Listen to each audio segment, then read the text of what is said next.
In today's video, I'm going to teach you how to add tags to diagrams in draw.io for Confluence. First, open Confluence and head to the page that contains the diagram you want to organize. Make sure you're looking at the page view, not editing the page itself. Click once on the embedded diagram to select it. You should see a small toolbar or frame appear around it, which confirms the diagram is selected. Next, choose Edit to open the diagram in the draw.io editor inside Confluence. This takes you into the canvas where you can work directly with shapes and their data.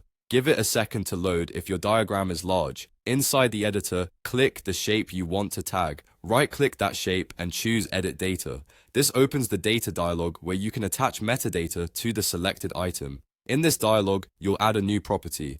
Type tags as the property name and press Enter to create it. Then, in the value field for tags, add the keywords that describe this shape. Keep tags short and consistent, and if you have more than one, separate them with commas or spaces based on your team's convention. Consistent casing and singular terms help when searching later.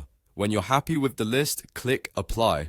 Nothing about the shape's appearance has to change. The tags are stored as part of the shape's data, ready for filtering and search. You can repeat the same process for other shapes that belong to the same category or workflow stage, so everything is easy to find. To quickly see and use your tags, press Ctrl+K. This opens the tags and search overlay so you can browse available tags in the diagram. If you're on a Mac, use Command+K. Click a tag to filter and highlight the shapes that carry it, then switch to another tag to compare. This is great for reviewing responsibilities, systems, or environments across a complex diagram without manually scanning every element. If you don't see a tag appear, double check that you added it to at least one shape and that you clicked Apply in the Data dialog.